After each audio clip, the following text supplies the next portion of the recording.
Meeting will come to order, and I asked Mr. Mitnick if he would lead us in the Pledge of Allegiance. Please stand.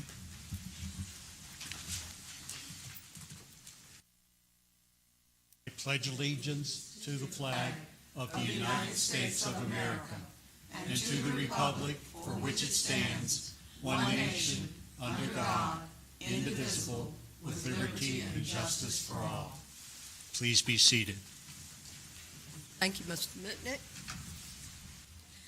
And Mr. Weiler, could we have a certification of the closed meeting? Resolution of certification of the closed meeting of February 14th, 2019, pursuant to Section 2.2-3712 of the Code of Virginia, 1950 as amended. Can I have a motion? Move to approve. I second. Board Member Jenkins? Yes. Board Member Mayo? Yes. Board Member Mitnick? Yes. Board Member Riddick? Yes. Board Member Story? Yes. Vice Chair Brooks Buck? Yes. Chairman Byram? Yes. Motion carried. The next order of business would be the approval of our agenda. And this Madam is an Chair. action item. I'm sorry.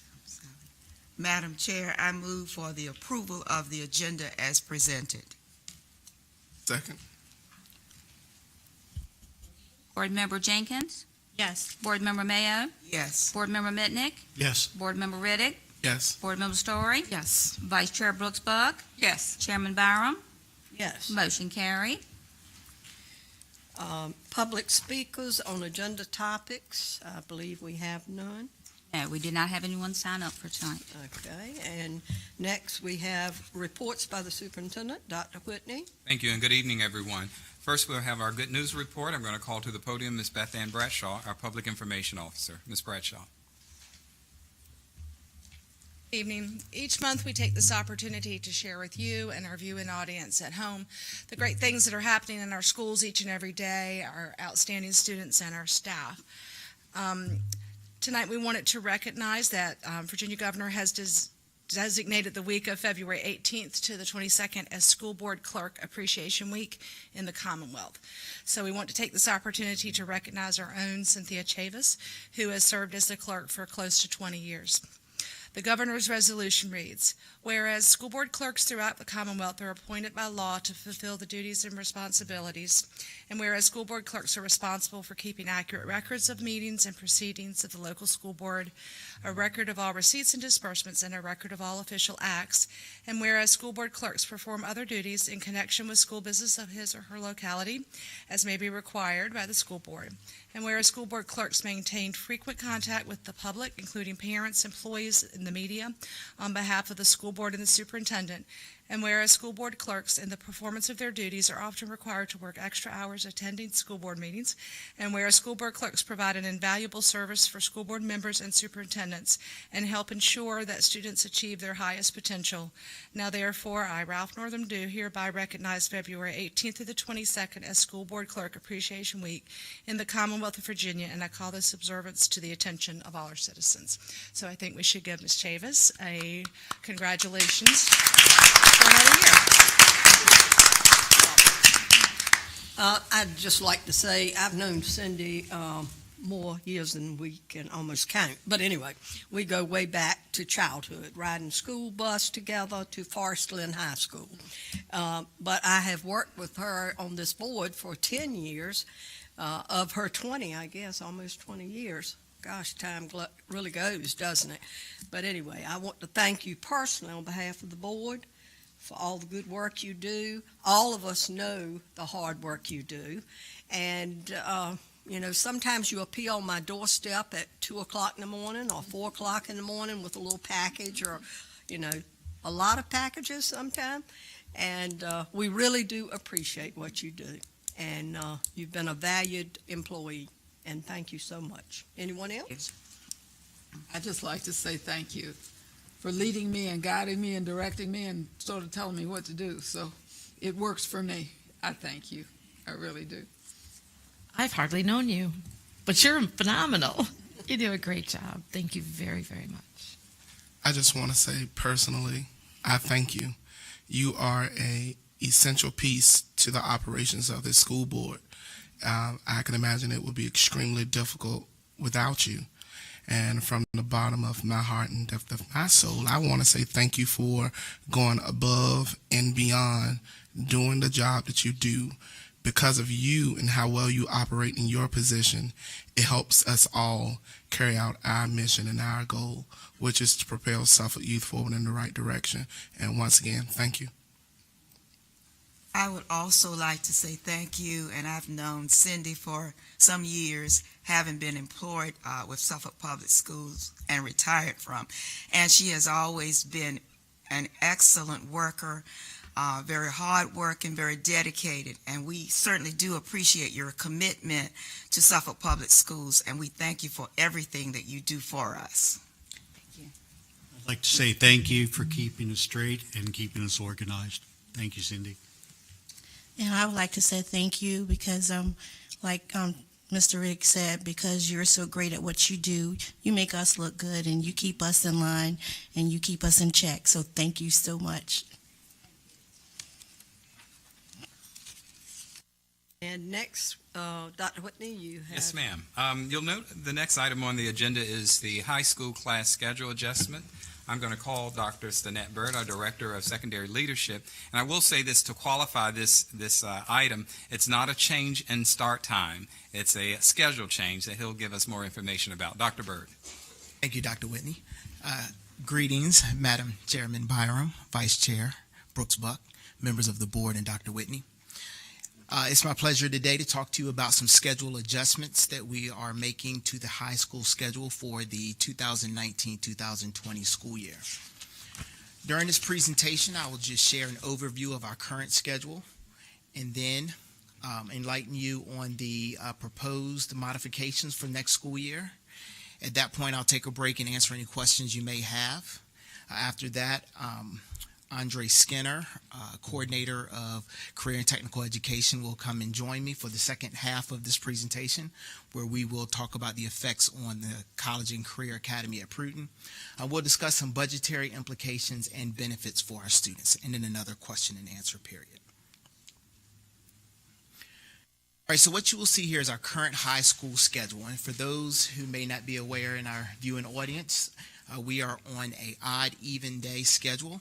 Our students go to 4 classes on even day and then 4 again on odd day. The difference you'll see there at 2:10 to 3:10 each day is a common block. And that is our 7th block of the day. Our students are in there for 50 minutes every day.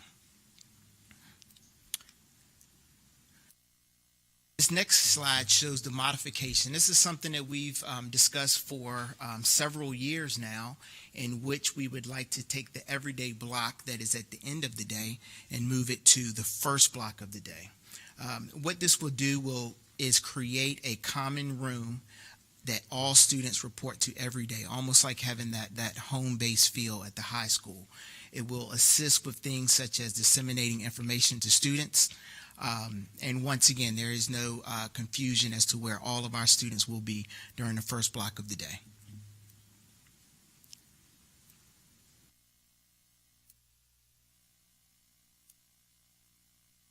In this particular schedule here, it actually adds the times now so that you can see how the schedule will play out, with the first block of the day being in the morning.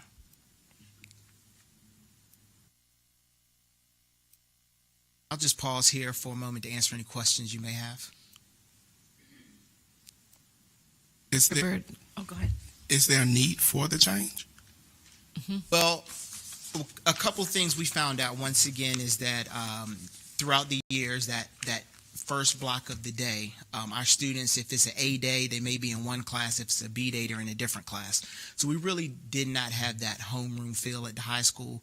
Things such as when it's time to distribute important information to go home with parents, report cards, things with students' names. It is somewhat of a challenge to locate the students because, for example, report cards, if they're going to be distributed on an odd day, we would have to run the schedules for that particular day to locate the students.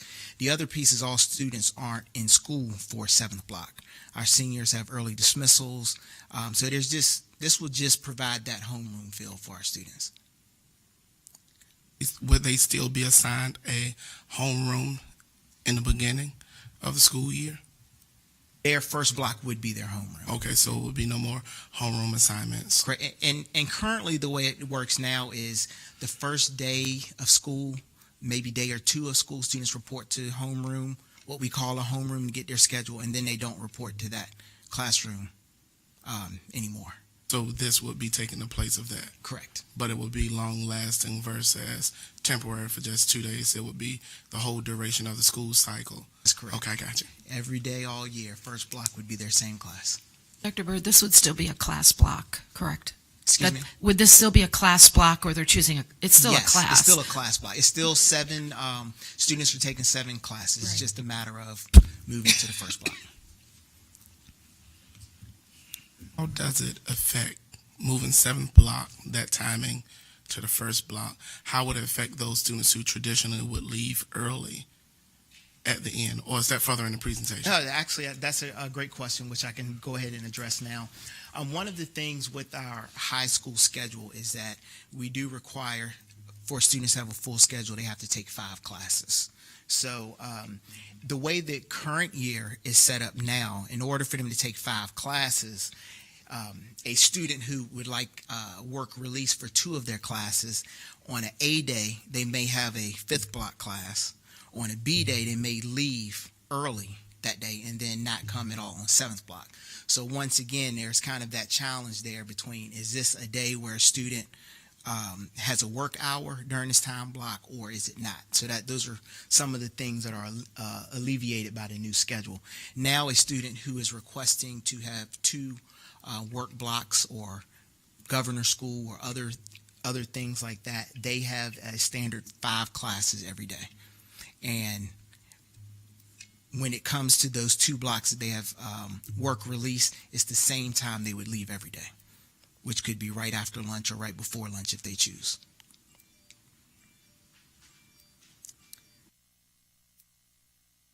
All right, I'll move forward and share with you some other benefits of this schedule, and I'll invite Mr. Skinner to come up and join me for this part.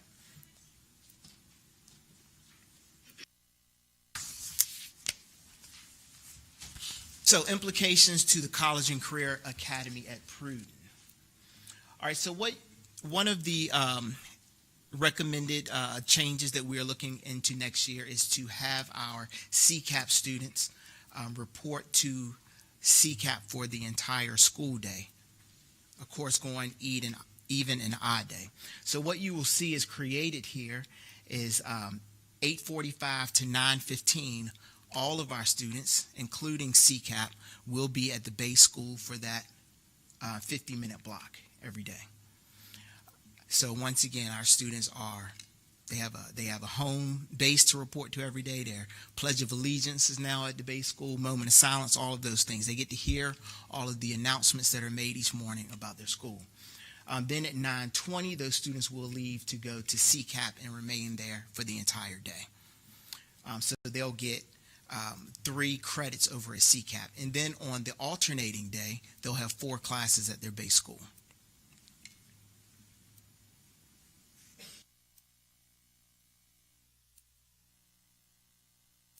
All right, so there are some budget implications to make this happen.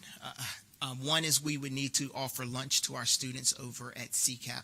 So we went through a couple of different scenarios, one in which we made some major modifications to what is currently can't think of what we call the room, but what would be the lunchroom. And we decided to look at other lesser expensive options. So what we are proposing here is a renovations that would cost less than $1,000, and that is just to take care of some electrical and plumbing issues in one of the classrooms that we will convert into a serving room. There are other expenses, of course, in terms of equipment and staffing, but those are handled through the food services budget. The other potential savings that we have based on this is transportation. Currently, our students are transported from their base school to CCAP in the middle of the day when they go through that transition. While that bus is on the road, there's another bus taking students from CCAP back to the base school. So eliminating those runs would also be some potential savings. Greetings. Dr. Bird is taking a little bit of the thunder out of it, but some of the benefits for CCAP's schedule change, along with the high school schedule change, is greater access to CTE programs at CCAP. And if you can combine the first and the second bullet, the AM and PM CCAP students enrolling in 4 classes at the base schools, what happens in this type of scenario is greater access to the programs are increased, because at this point it allows AM and PM to both have 4 courses at the home base instead of the current way that we have it now, where if you're an AM student particularly, you may not be able to have but 3 courses at the home school due to scheduling conflicts in the master schedule, as well as the lunch section when you're being transported to and from CCAP. Also, greater flexibility within the scheduling, just in general. If you wanted to take a course that was possibly a math course that may only have 1 section in the high school, this would offer you an opportunity to be a little more flexible in the guidance department with your scheduling if you still wanted to partake in some of the benefits of a specialty course over at CCAP. So it increases the flexibility of student scheduling, while also giving those students back that credit that they may have lost if they were an AM and had to choose between a specialty course and or a math course that was only on one day, or a science course that was only on an AM or perhaps maybe a PM. Then you had an idea of, should I go here, should I go here, and it would give you that opportunity to not have to make that decision at that point in time. We've spoken about the less transition and midday run, and these 2 bullets kind of combine themselves as well. One entire day you're at CCAP, the other day entirely you're at your home school, so improved attendance and tracking between the 2 schools and within the facilities themselves. Currently, we have an AM section where students leave, they attend their home school, they board the bus, they drive over to CCAP. Once that section for AM is over, those buses return and they drive them back while they await on another section that comes from lunch to drive over again to CCAP, and then again they come back and they retrieve those students and take them back to their home school. With this particular scenario, you're coming one time, you're leaving the students, and then you're coming at dismissal, which normally is at that same rate, and you're taking the students back. So there's not a need for a midday back and forth transportation route. And then last but not least, just increased opportunities for special presenters, work-based learning, field trips, clinical hours, internships, apprenticeships, as opposed to the way that we do in the health services or any of our other internship opportunities. Students now kind of have to decide, we may have to pull from some of the academic courses because they're only there now 2.5 hours. Some of the courses require clinicals or internships, job shadowing, or mentorships. Sometimes we do have to pull or create special opportunities within the schools for students to be able to come over and finish the clinical hours that are associated with the particular courses that they have. It also gives us an opportunity to not have to speed up or take away field trip opportunities to try to squeeze them inside of that 2.5 hours that they're currently in. And it gives them an opportunity also to extend that day to have more lab setting along with the instructional setting that they're currently in.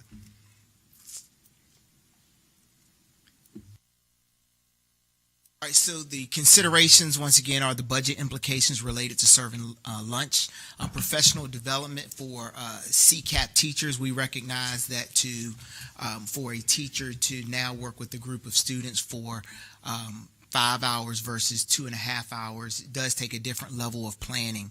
And so we understand that it is important that we provide our teachers with training in that area. We do have some classes that may require additional time. You want to touch on that? And if I could piggyback on bullets 2 and 3, going back to professional development, I've had the opportunity for a couple of years to go around and venture out to Chesapeake, Hampton, and Norfolk. Norfolk currently has this same type of scheduling procedure with their Norfolk Technical School. And one of the biggest things professional development wise, I think we have a leg up, and this is kind of a good with the bad. We lost one of our teachers due to auto service that currently is employed by Norfolk, so he's seen both of the actual schedules. I've had that opportunity to go over, see their schedule in action, and actually pull and speak to him concerning some of the pros and cons of what he had as a venture in Suffolk as opposed to Norfolk. He currently loves the Norfolk schedule a little bit better, and our staff at CCAP will have the opportunity to also question him on next Tuesday, just to get any angst or pains that they have towards going towards this new schedule, as opposed to just staying with what we have now. The third bullet, some classes may require additional hours, and these are hours that we would attempt to bank in just to take up for some of the snow days. There's some requirements in certain classes that have hour or seat demands that are far beyond what the actual public school setting has, because they're given licensures from a state person and not just from the public school era. So we would just build in some time, and one of those courses would be cosmetology, in which may have 2 Saturday classes just banked in case of inclement weather. And then lastly, the other final consideration is just our AM transportation concerns. I think this was probably one of the major reasons that we hadn't explored the 7th block move to the 1st block in the past, just because we understood that we were still working through transportation concerns. But at the high school level, at least, I think things are improving. And of course, it is our hope that if we could be fully staffed in the area of bus drivers, that concern would be alleviated altogether. Questions? Yes. At the risk of being redundant, getting our students from home to CCAP, that process would be home, base school, then CCAP? From home to the base school, 1st block at the base school. Okay. CCAP on either an odd day or an even day. Mr. Skinner, how does first year, second year of CCAP classes work? And if a CCAP class interferes or conflicts with a single section class at their home school, can they switch days in their schedules, or is that not going to be possible? Are you talking currently, or are you talking in the change? Well, if they're over with CCAP, they would still be there for the duration of an entire school year. Yes. So let's say a student is taking Spanish 4, and it is taught at 4th block, and that happens to be the day that they're at CCAP. Can they switch to the other day for that class? Is that a possibility, or are they stuck? Are they slotted for one day and there's no changes? The day that they will be slotted at CCAP would kind of be the secondary schedule, if you would, so that it gives that AB day for that student. So if he chose a 4th block Spanish, then we would just make certain that that day he's completely at the home school. So the flip day of that would be his schedule at CCAP. Now, if he changed to a 6th block or something, or for different, maybe you're speaking about a different actual course or odd to an even day, it would not work, because one day they're completely going to be at the home school and one day they're going to completely be at CCAP. But that would be kind of minimalized because of the scheduling that will take place for their high school schedule first. You want to speak to it? And I can touch on that a little bit. That is very real concern that we have with our current schedule. The way it is now, if that one particular course is, let's say, offers 6th block and the student has a PM CCAP, then currently they have to choose between taking this Spanish 4 in your example or CCAP. So we hope to eliminate that. We do recognize there still could be conflicts. We rely on our guidance counselors as well as the administrators when we sit through over the summer and we build these schedules. We try to factor in which schedule options will provide the least amount of conflicts. So I hope that it would be better with this schedule, but there's no guarantee. There is a possibility that one particular CCAP course could be on an odd day at the same time another course is on that odd day. But that is what we deal with right now, currently. I think that's one of the reasons when you look at the bullet that talks about create greater student access to CTE programs at CCAP. I think in some instances why enrollment is not as to what we'd like for it to be is because students are having to choose at their home-based school that I want to stay with this particular course. In this scenario, they still will have to choose. Some may have to choose, but again, they'll be able to have 4 classes at their base school versus the 3. So we'd like to think that it would be decreased. That particular bullet, the other bullet that I don't want to make light of this as far as it's going to be different for teachers as far as having students for a longer period of time during that day. That professional development piece is something that's going to be necessary to talk about perhaps developing a course with modules where there's a hands-on textbook lecture, but making certain that it's a variety, that it's not all lecture, which a lot of at CCAP is hands-on anyway. But you may recall, some of you have been on the board or in the system, we've looked at 4x4 scheduling. And one of the main concerns of not moving in that direction was ensuring that teachers were equipped to handle the extended time with their students. We haven't moved in that direction quite naturally, but as we talk about moving in that direction, we need to make certain that we've provided the training and professional development so teachers can best utilize that time throughout the time that students will be in their classes. Any other questions, concerns? Thank you. Dr. Byrd, Mr. Skinner, thank you. And next item, I believe, Mr. Superintendent, Yes. benchmark. Benchmark data. We're going to call to the podium Dr. LaToya Harrison, our Assistant Superintendent for Teaching and Learning, to review with you the benchmark process, but also data I believe you have before you for the first 9 weeks. Dr. Harrison. Thank you, Dr. Whitney. Good evening, Madam Chair and Madam Vice Chair, board members, and Dr. Whitney. As Dr. Whitney just shared, I will be providing an update on our benchmark assessments in our division, and you have in front of you on page 6 the benchmark update, the presentation, as well as a copy of the first quarter benchmark results as a handout. Also, I did want to point out that the second quarter benchmark data will be available for you to review in the March board meeting. So we'll have that data for you in the next board meeting. So I wanted to start out just by providing an overview for those of you who may be unfamiliar with our benchmark assessments, with just sort of the purpose and use of benchmarks in our division. So benchmarks in Suffolk Public Schools are typically used as an interim assessment.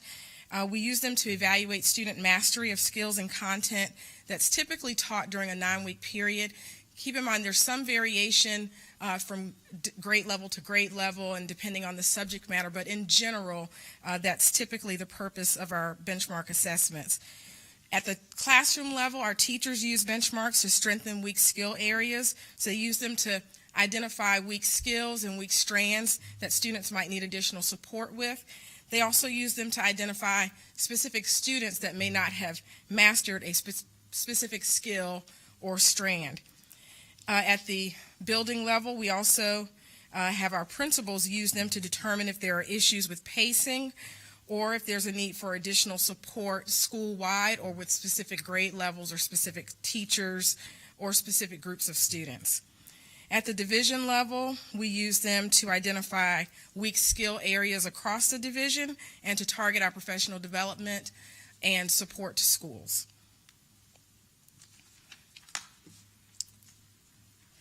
The assessments are developed internally by our division instructional team, so that would include our instructional supervisors, instructional specialists, and they also have our summer curriculum committee writers also take part in this process of developing the benchmark assessments. And those teams are made up of teachers throughout the division. They are closely aligned to the standards of learning, the Virginia Standards of Learning, using the process that's outlined for you there, where typically it begins by outlining the specific outcomes first, and then unpacking the standards using an unpacking document that we use to unpack the standards, and then making a table of specifications to outline exactly what cognitive level, what types of questions will be asked, etc., for each particular skill, and then using that table of specs to guide the construction and revision of the assessment. So our tests are aligned to the standards of learning, but we often get asked, are the benchmark assessments a predictor of SOL achievement? And typically, that's a little tricky. So we don't use them as a predictor. We use them typically to determine if students have mastered the skills that were taught in that particular 9-week period, to see if students are on track to be successful at the end of the year. And I did want to just share also, in addition to alignment, some changes to benchmarks for this year. And these are changes that happen quite frequently as standards change over time. So for example, in reading and history, we're kind of in a crosswalk period, and what that typically means is that the standards have changed. However, for English and for history this year, students are being tested on the old standards, but new standards are in place. So teachers are actually having to teach both old standards and new standards, because the state will be assessing students on the old standards, but they've adopted new standards. So we have to crosswalk in this year so that teachers actually are expected to teach both. So that's always interesting when we're in a crosswalk period with a content area. Then for writing and math, we actually have new standards that are currently being taught and tested. And then with new standards always comes increased rigor. So you typically will see when new standards are introduced that oftentimes the standards are more rigorous when they introduce new standards, and we have to adjust our assessments accordingly to ensure that students are prepared for the level of rigor that they're expected to meet at the end of the year on the SOLs. Some additional things that we have been encouraging, particularly as the SOLs become more rigorous over time, there's an increased amount of TEI questions. Those are technology enhanced question items, and those items typically require more critical thinking and are not just your typical multiple choice questions. Typically students have to choose between multiple options, and it requires more complexity of thought for students. And so those items typically are more challenging, and so we've added more of those items on our benchmarks over time to prepare students for those types of questions that they're being faced with more and more in the SOL exams.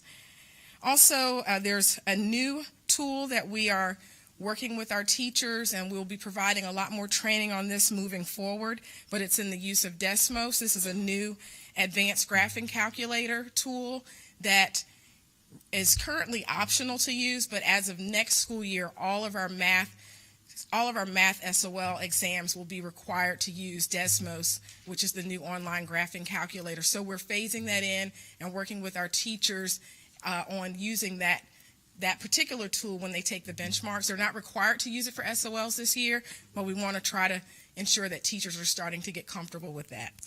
There's also the use of the math instructional plans, which I'll talk more about that on the next slide.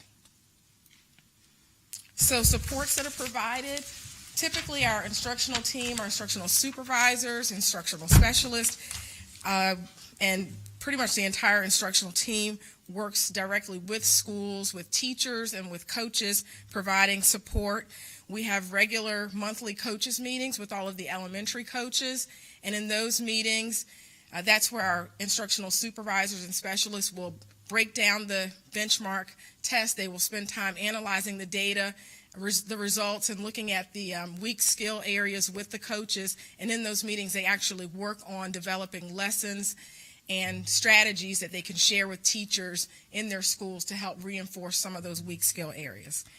Also, we provide ongoing professional development in all of the secondary citywide meetings on the Weeks Hill areas. And this is where I was going to mention, started to mention earlier, another tool that we're really pushing quite a bit from the division level is the use of math instructional plans. This is a phenomenal resource that's provided by the Virginia Department of Education, where every SOL for math, K-12, has a math instructional plan, which is basically a very detailed lesson unit for each standard of learning for math. And so these plans are very well laid out. They provide all of the strategies, the resources, the tools that teachers should use to teach that particular skill. And so we're really encouraging teachers to use the MIPS, because that's a resource that's ready and available for them to ensure that they are meeting the level of rigor that's expected on the SOLs at the end of the year.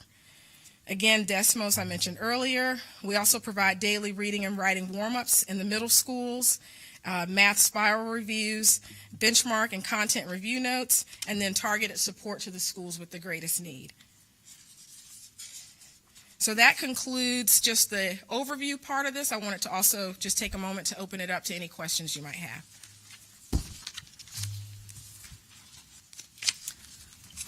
Questions, concerns?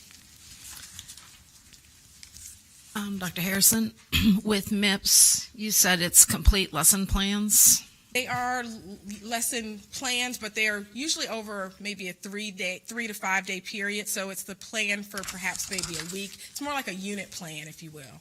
So if you're encouraging teachers to use that, will they then use that and not have to duplicate and make their own? We would love for teachers to just use those. If the only thing that the teachers will need to do is to modify it to make sure they are adjusting for the needs of the students in their class. So there may be, the MIPS are written generally for all students. So they will need to look to see if there are some modifications that need to be made for specific students in their class. So they won't be able to just take it verbatim, but probably I would say most of what's in the MIP they can use. They just may need to adjust it for the students in their classroom. So do they have a lesson report? Is this K-12?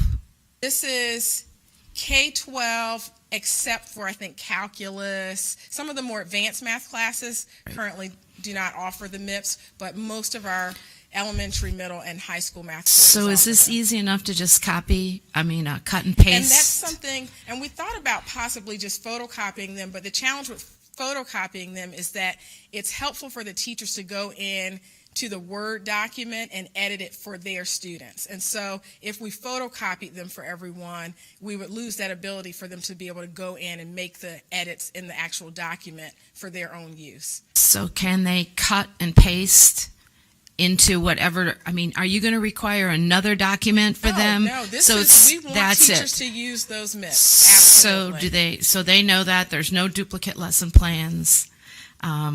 And so this is actually going to save them time. It will save them time, absolutely. And so this is why and we were just sharing, we had a meeting the other day and we had an opportunity to actually share some of the lesson plans with Dr. Whitney as well. And it's just a phenomenal resource. It's new. It's not something that's been around for a long time. And all the other content areas can't wait until the VDOE develops them for their areas as well. But it's a nice tool that the math department at the state level has created for schools. I think I can see where it would decrease some of the teachers' actual planning, but it can't necessarily just be used as is. They have to make that modification. But as far as the copy and pasting, by all means, they can do that. Any other concerns, questions? So some of these percents are pretty low. And what kind of increase would you expect for the second 9 weeks that we could see? Well, so it varies, and I will say the challenge with comparing from quarter to quarter is that the tests are so different from quarter to quarter. It may be, in some cases, the content that's covered in the first quarter may be more difficult than the second, and in some cases, the content in the second quarter is more difficult. It just really depends on the grade level and the subject. So in some subjects, I can say, yes, I would anticipate seeing an increase based on the test itself, and the content that's covered in that particular 9-week period. And in some cases, I might say, actually, I might expect to see a decrease based on the level of rigor in the first quarter, based on, there are sometimes there may be prerequisite skills that are being taught in that first quarter that might not be, it could be more of a review of what students learned the prior year. So it could be that it's easier, and then you get to the second quarter and it could be much more rigorous content. So we do see fluctuation from quarter to quarter, to be honest. Understandable. How about third 9 weeks? Is that cumulative? In some cases, and actually I didn't mention this before, but what our supervisors will do, so the tests are not usually always cumulative, but we do take the weak strands, things that, items that were that students performed low on in the prior quarter, we often will include those in the upcoming benchmark so that we can reassess to see if there was improvement with that particular strand, and we expect teachers to go back and review and reteach those weak strands. So we do try to incorporate some of those weak strands in the future benchmark assessment. So while it might not be a cumulative, completely cumulative, we've got some of those prior skills built into upcoming benchmarks, if that makes sense. Sure. May I ask a question?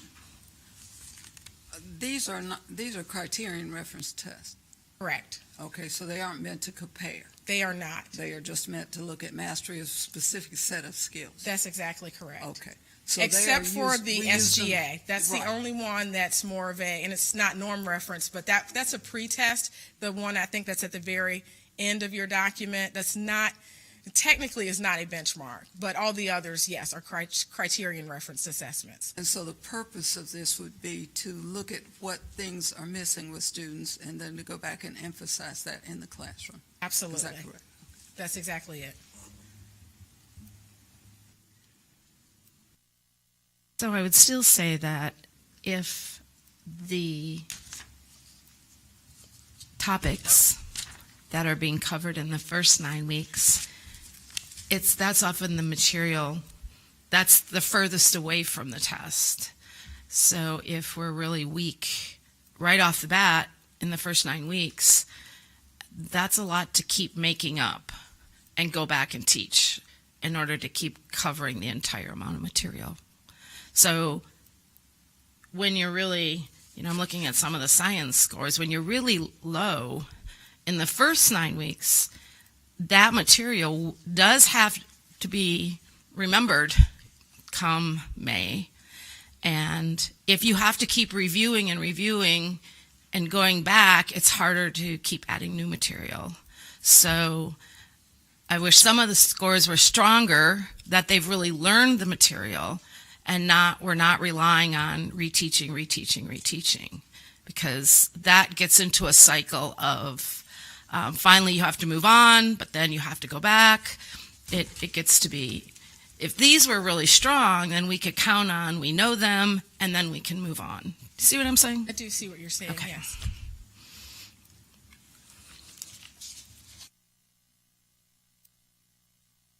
Anyone else? Any others?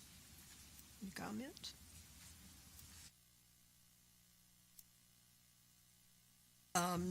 Thank you, Dr. Harrison. Thank you.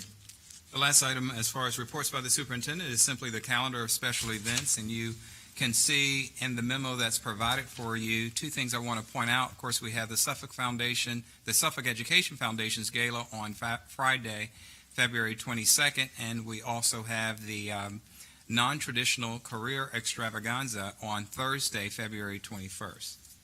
That concludes the superintendent's report. Back to you, Mr. Chair. Mrs. Chair, sorry, Ms. Chair. Thank you. Next item of business is the consent agenda. If you look at that, please, that is an action item.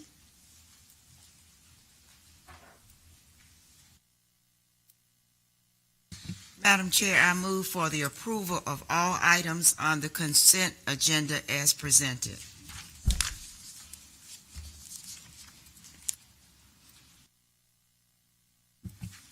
Board Member Jenkins, Yes. Board Member Mayo, Yes. Board Member Mitnick, Yes. Board Member Riddick, Yes.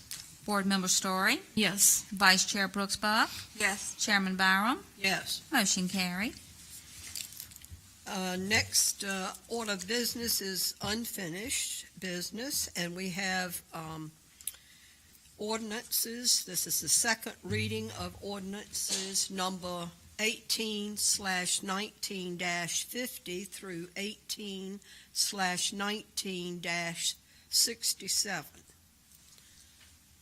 And this is an action item. Is there any discussion or question? On any ordinance? Yes. I do have a question on item 10 for unfinished business, ordinance 18/1958.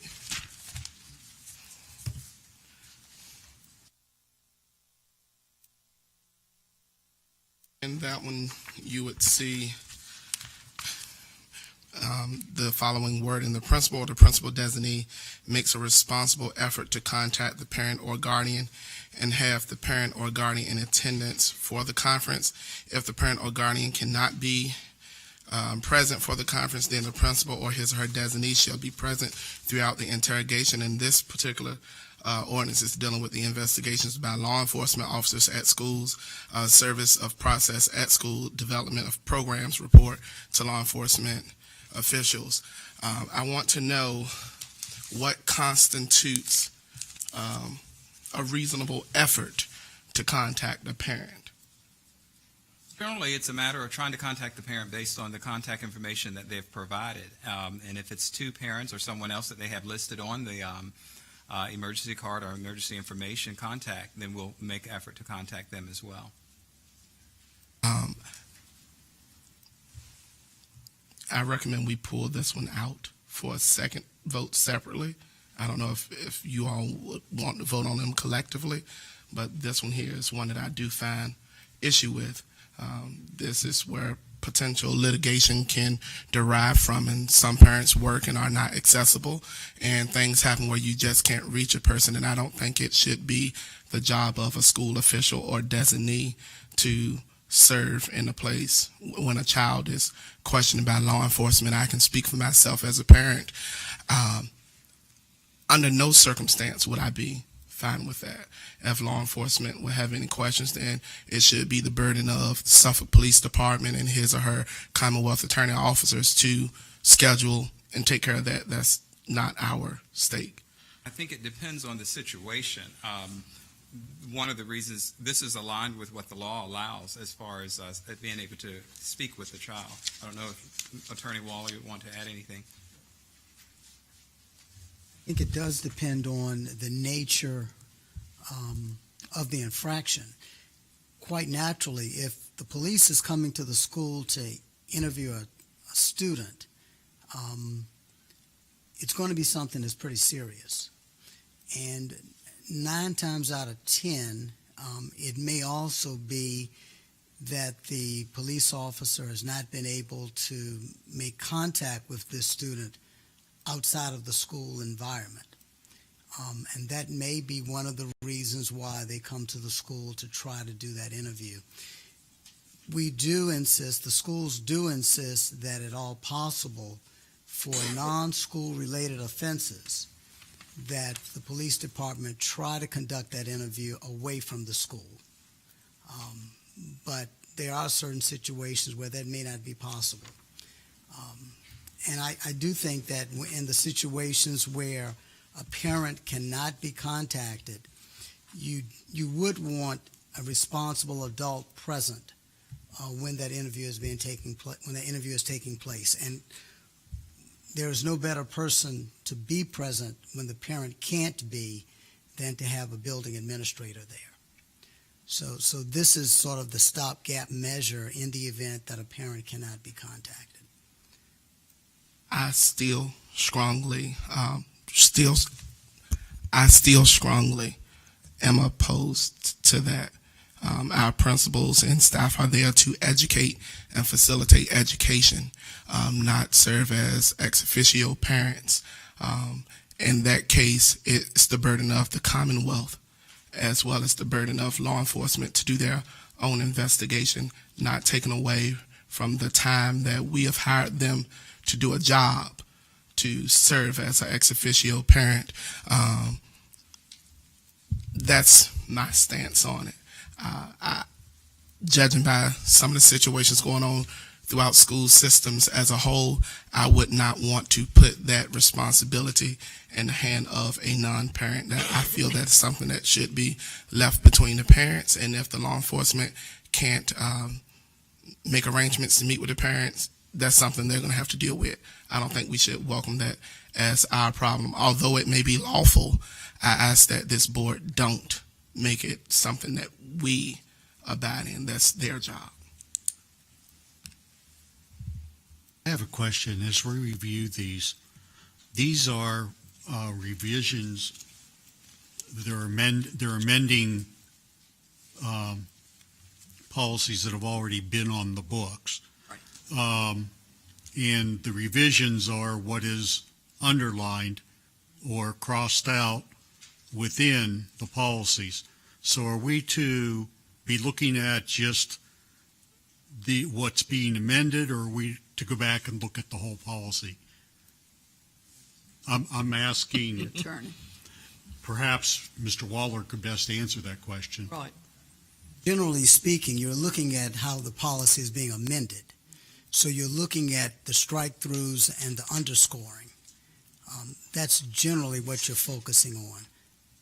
However, it does not mean, because the policy is coming before you, that you cannot suggest that there be other changes made to it. But the primary focus will be on the underscoring and the strike-throughs. I understand it, and maybe I stand corrected if I am incorrect in this matter. The administrators in the school and the teachers act in loco parentis. I think that's what the term is. We act in place of the parent when the parent is not there. I would not want, and this is just from a parent perspective, I would not want my child left alone to talk with the police officer if I was not available. If somebody couldn't reach me for whatever reason, I would rather have the adult that keeps them all day long, that watches over them all day long, be present than to just say, you'll have to wait, or if it's an emergency, if the child's committed a crime, if there's a problem or whatever, what would happen then? The police wouldn't just leave the child in the school. If they took the child, I would much rather somebody be present, and that's just from my parental view and just from what I do know about the law and provisions in the law for schools. The people who are there are responsible for your child during the day, and if your child is there during the day, now I could see if somebody's coming to arrest him for something outside of school, as Mr. Waller explained, but I'm just not sure of how that would work in a case where I could think of where a child might have been abused,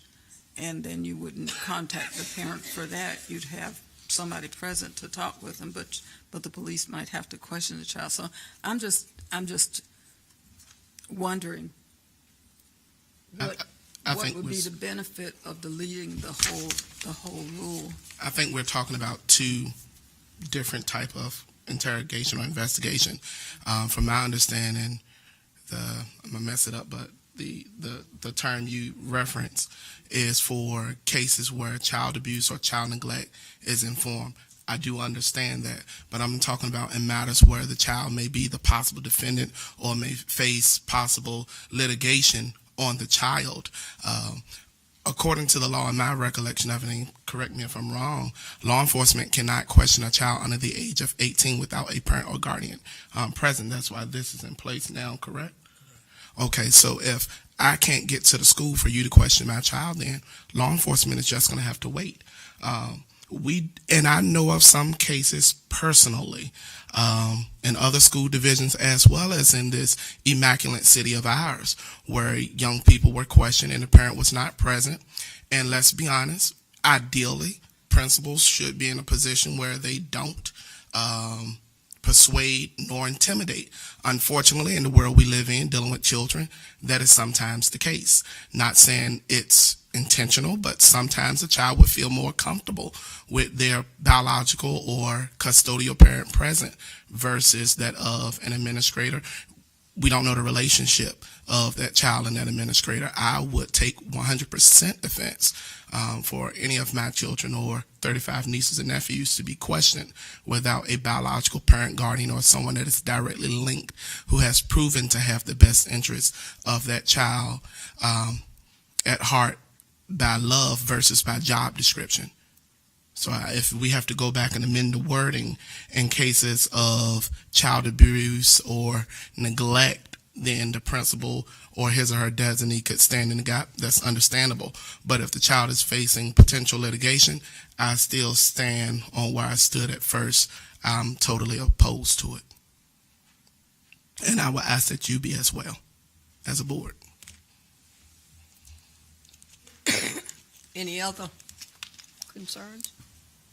I think that might be especially true and sensitive with our special ed kids, and that it would be very important that their parents would always be there if for some action that required, the law enforcement be called. I think that they always need to be there, no matter what the delay. I think that would be very, very important. They know their child the best, what might have caused them to do something that caused a police officer to have to intervene. So he brought up a really good point. Mr. Waller, what is because that's not the only part of this rule, can we, as a Virginia school in the Commonwealth, just delete all of this and say, we're not going to do this? Or is that the only portion of it that you have a concern about, Mr. Riddick? Yes, item A is the portion that I take large offense to, in particular where the passage begins to read the principal or his or her designee throughout interrogation. And in interrogation, that word is used for the child is facing criminal charges, not investigation. It's when the parent is investigated for neglect. So this is an interrogation matter.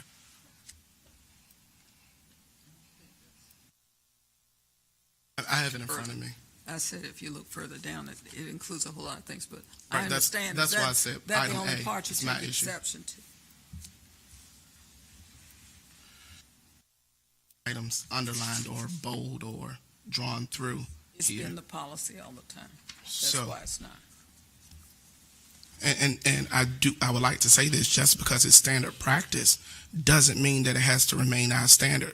Traditions are traditions until someone come up with a different solution, and then it changes, and then it becomes a new tradition. In this particular situation, where it's saying interrogation, it's referring to the pupil, the person who was sent to Suffolk Public Schools for an education, not for interrogation. That is the matter.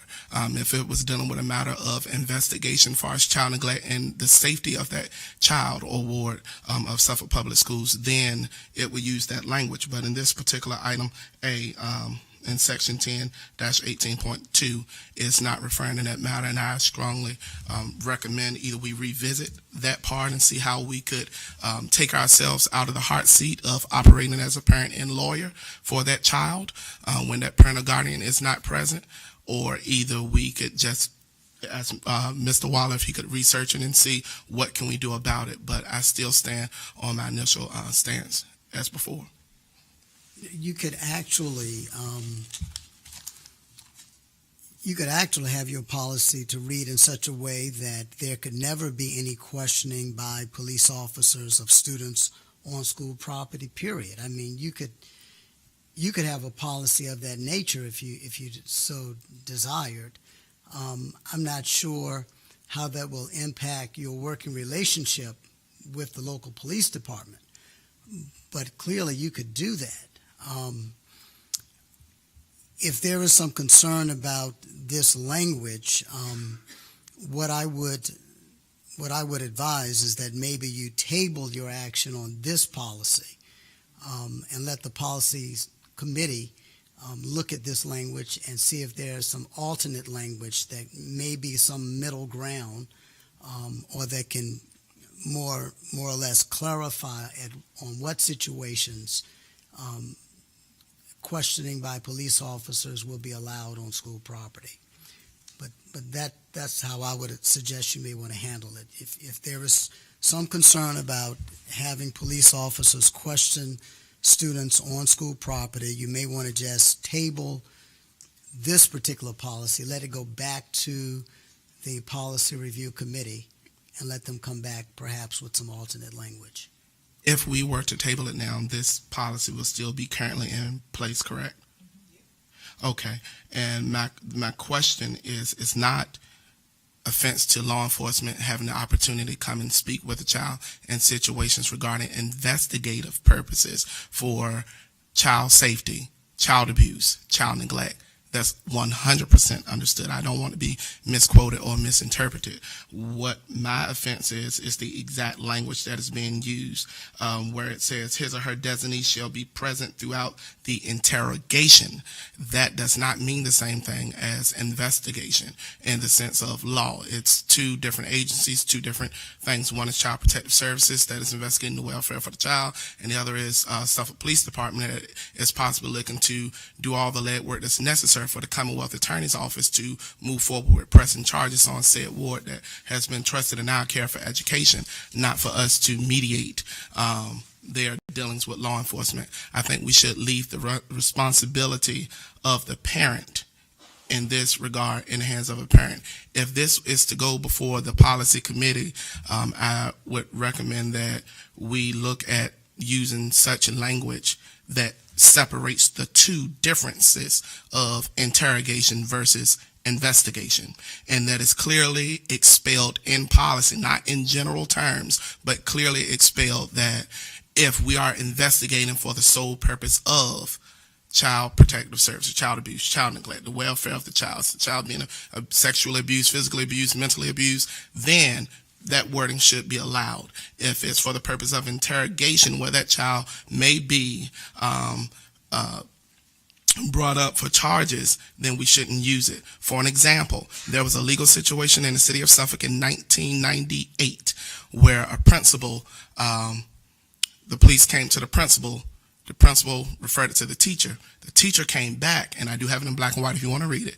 I believe I have the student that you're looking for, and submitted a name, and there's where the investigation went in the direction of. We want to alleviate that. When we have teachers and principals coming to work, they signed a contract to work for Suffolk Public Schools, not for the Department of Social Services, and not for the Department of the Suffolk Police Department or the Commonwealth Attorney's Office. So I think we should keep them in their job description as educators and administrative facilitators, and not ex officio parents in this regard of interrogation.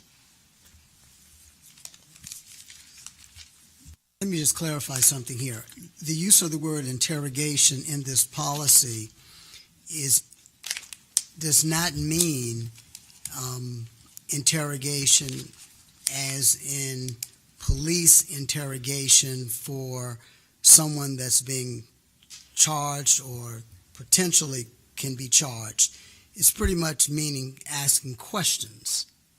So if the wording is what the problem is, we could certainly make that wording questioning a student as opposed to interrogating a student. I understand that most people, when they hear the word interrogation, they think in terms of, Mirandizing someone and then proceeding to ask questions and that kind of thing.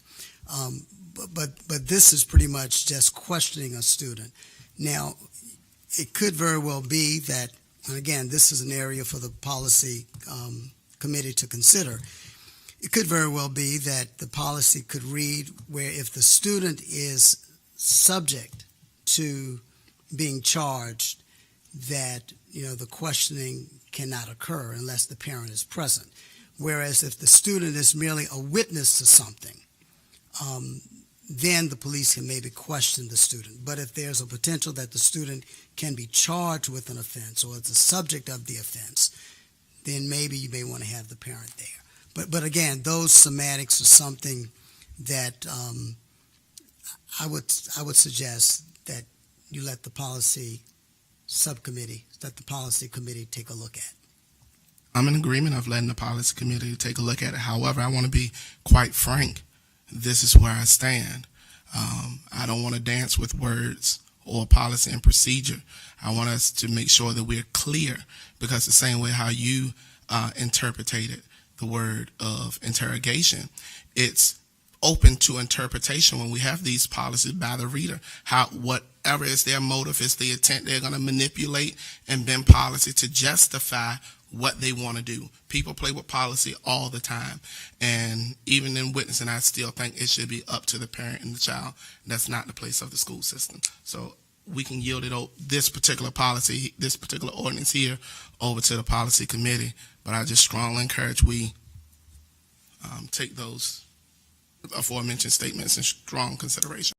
Let me understand something. The policy is already in place, so it's in place until we revise it. So, because it's already in place. Yeah, I It's fully just a understand matter that. of changing those words. So if the recommendation is that we send it back to the policy committee, we can go ahead and vote on the other things. Is that what we're saying? We can go ahead and vote on the other things and table this until our next meeting. Is that? So we will table this. Do we need a motion to Yeah. table? Would you? Yeah. I'd like to make a motion to table the vote on ordinance 18/19-58. Madam Chair, I have a question in regards to the motion. According to Robert Rules, I am allowed to ask a question to make clear of the motion. Yes. Okay. Has it been second? I second it. Second. Okay, and this Now, made yep. regards to the wording of your motion. That's why I asked before it was second. Are we giving the policy committee a window in which they have to respond? Because what I would not like to see happen is this become a matter that we don't hear back again until May, June. We just said that when I explained it before Mr. Mitnick made his motion, that it would be, we look at it and then come back in March. I just want to That's be. next month. I want to be clear because I didn't hear Yeah, March. I just that's- heard yeah. what No, I that's heard what- was that's that what it I would come said. back. I was miscommunication. I apologize for it, but I want to make sure that I'm doing my due diligence to those who elected me to serve, that I'm clear as to what's going on. So, thank you for the clarity. Motion and a second. Board Member Jenkins, Yes. Board Member Mayo, Yes. Board Member Mitnick, Yes. Board Member Riddick, Yes. Board Member Story, Yes. Vice Chairman Brooks Buck, Yes. Chairman Byram, Yes. motion carried. Okay, looking at the other ordinances, do we have a motion on that? I'd like to make a motion that we approve ordinances 18/1950 through ordinance 18/19-57 and ordinances 18/19-60 through ordinances 18/19-67. Second.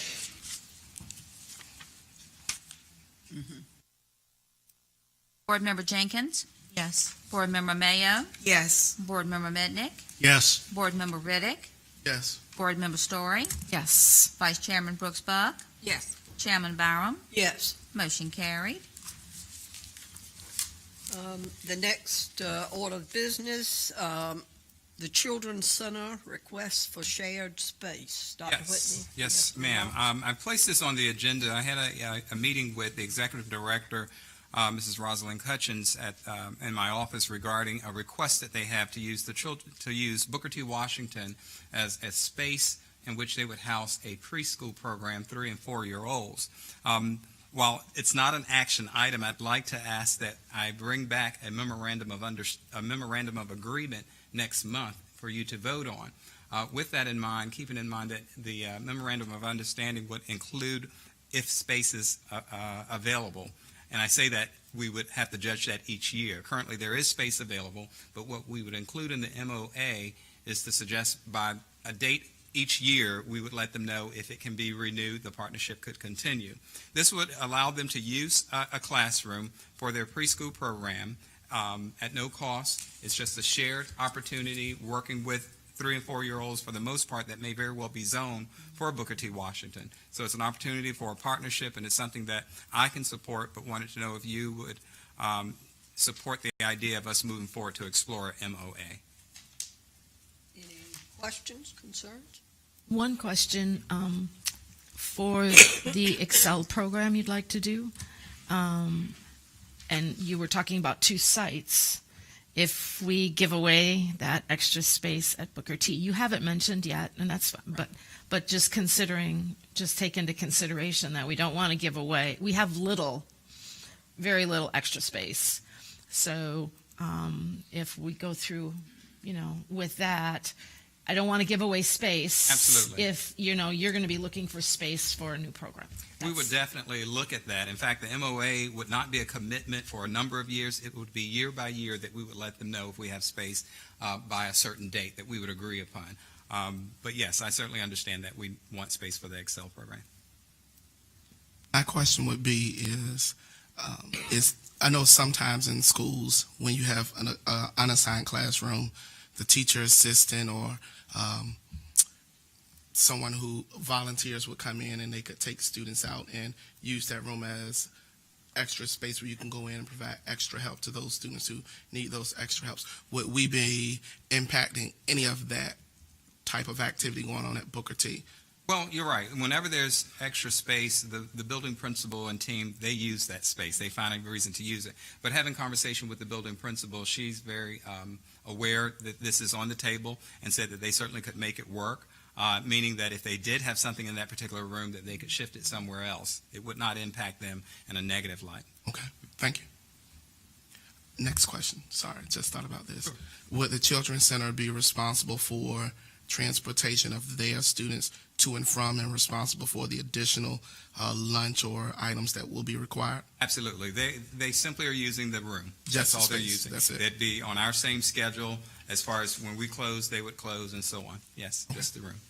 To also about this, Madam Chair, they are going to do extensive renovations and construction at the Wheelroy site.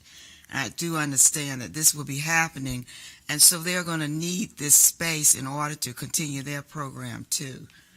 It's because of that, and it would be for 1 year. It wouldn't be forever and ever. Okay, so I am aware of that. So you might want to take that in consideration as well. And it's a great opportunity for us to partner with an agency in the community as well, because it impacts preschool children, and it helps us because when they come to kindergarten, they have some social skills and they learn certain things prior to coming to school. So the Children's Center does great work. So you will come back, Dr. Whitney, with a memorandum of understanding or something like that next time. Yes, a memorandum of agreement. Yes, ma'am. We'll have that in Okay. March. For next meeting. Yes. All right. Next item is Resolution 18/19-19, resolution of the Suffolk City School Board approving the adoption of governance norms and protocols. We attended VSBA governance training on February the 8th, and this is an outcome from that governance training. And Well, as I discussed Okay. with VSBA, Samantha affirmed that we did not go through the norms, but we did a great job on coming together and understanding of the protocols. So I am for going ahead, and I think we were all in agreement when we left there to go ahead and adopt. I move that we accept the protocols that we worked on in Charlottesville as they are written, as we collaborated to do so.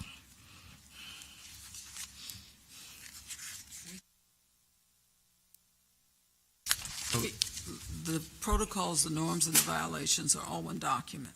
So if we're going to discuss the norms, they aren't separate from the protocols. The protocols are actually the expansion of the norms.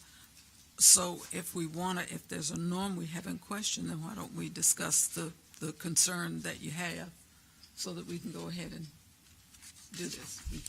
It's not three separate documents, it's one document. And the violations are Or the third piece of the document? Okay.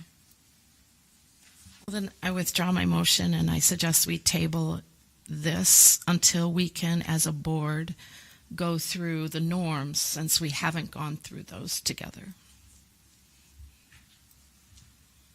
I second. Board Member Jenkins? Yes. Board Member Mayo? Yes. Board Member Mitnick? Yes. Board Member Riddick? Yes. Board Member Story? Yes. Vice Chairman Brooks Buck? Yes. Chairman Byram? Yes. Motion carried. May I ask if the board would like for this to be placed on March agenda or work session or during the actual 7 o'clock meeting? And the only reason I bring that up is, as you recall, those of you who were on the board previously, we had, you all had worked on some protocols and norms, and we ended up not adopting them. So I just want to make sure that that doesn't happen this go round. I would think a work session prior, on that, Okay. from our regular meeting would be appropriate. Is that an agreement? Yes. Yes. Okay, a work session to Right, work well- on the norms.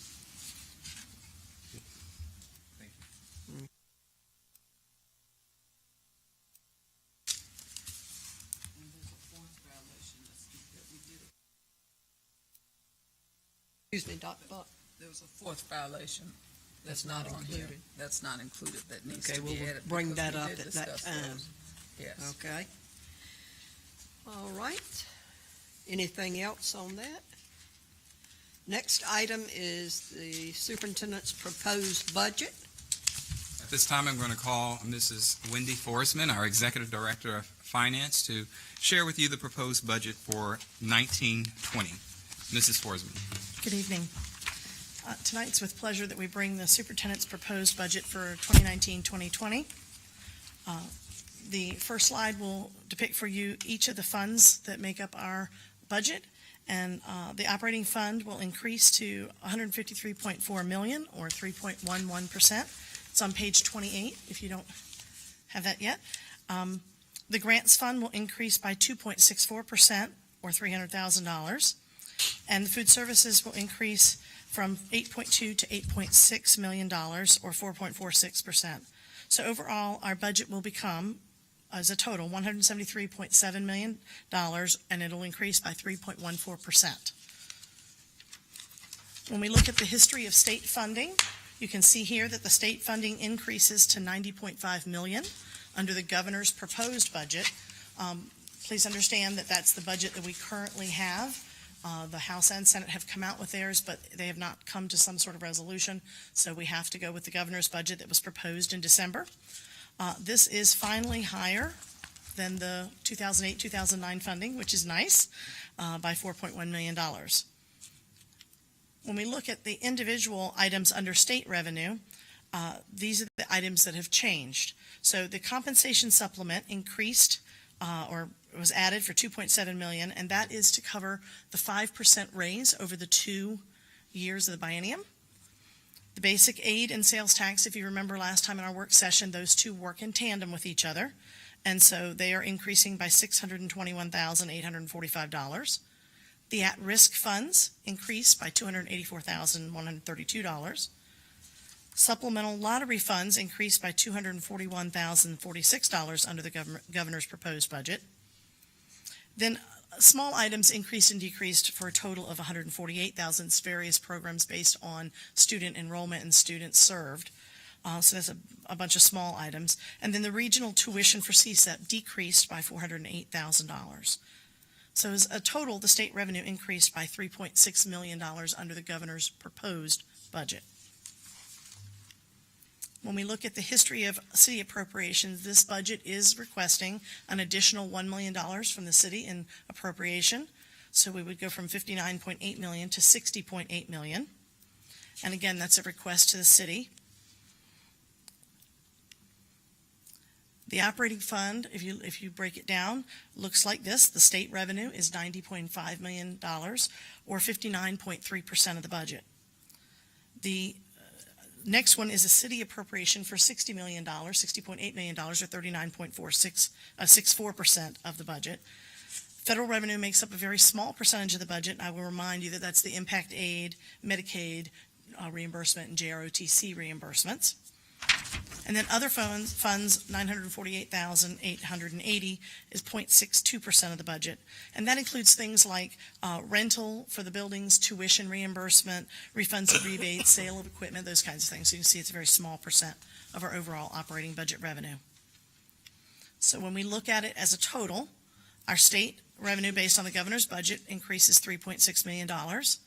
The increase request to the city is $1 million, so that is a total of $4.6 million. On the expenditure side, I'm going to run through these. I won't read everything to you, but I'll run through kind of what's in each of these.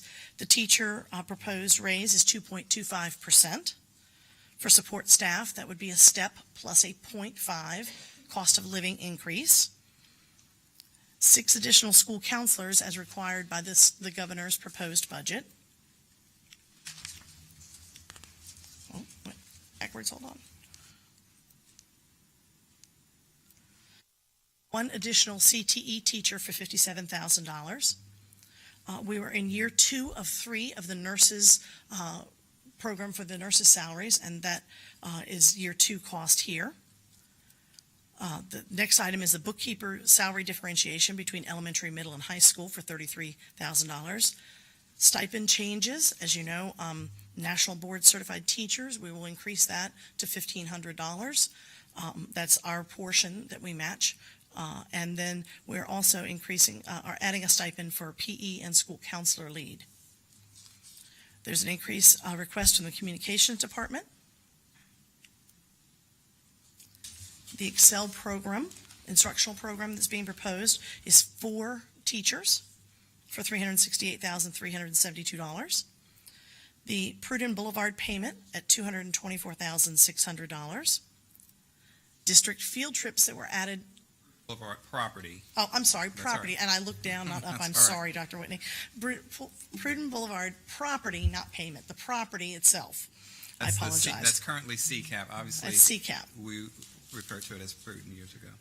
It's the Pruden property. It's now, we call it now CCAP, but it is the property we're talking about. I apologize. District field trips that were added after the budget last time of $174,000. Disaster recovery equipment. The auditors requested that last year that we have a disaster recovery plan put in place. We hired a consultant for $10,000 last year. That consultant came back to us this year and said we needed to have redundancies in our infrastructure of our technology, and that the cost of that equipment would be $150,000. So you see here that's been added to the budget. There's additional allocations to schools of $95,000. That includes $10,000 additional professional development money for mental health training, $20,000 for each high school for instrument repair and replacement, and $5,000 for each middle school for instrument repair and replacement. Next slide shows the secondary out-of-school suspension center, which includes 2 teacher assistants. Playground replacement equipment, again, trying to get that in the budget because we realize that's a priority, for $68,328. And then restorative practices professional development at $18,302. The total of these proposed increases is $4.6 million. Additional positions in this budget, and this is net, there are some individual changes I'll talk about, but these are the additional positions. 6 school counselors as required by the governor's budget, 4 in the Excel program, and 1 CTE middle school teacher for a total of 11. In addition, teacher assistants, there'll be 2 in the OSS center, or the out-of-school suspension center, and then special education added 6.4 net positions full-time. Some of those were permanent part-time teacher assistants that were converted back to full-time positions, so it's not an exact 1-for-1, for a total of 19.4 positions. If we look at all the funds and we classify them the way the state classifies them, you can see that there's 74.1% that goes to instruction, or $128.7 million. Administration and attendance is $3.4 million, or 1.98%. Health and psychology is $2.2 million, or 1.3%. Pupil transportation is 8.6%, or 4.97% of the budget. Facilities and maintenance makes up $14.9 million, or 8.62% of the budget. Food services makes up 4.97% of the budget at $8.6 million. And technology at $7 million makes up 4.06% of the budget. Are there any questions?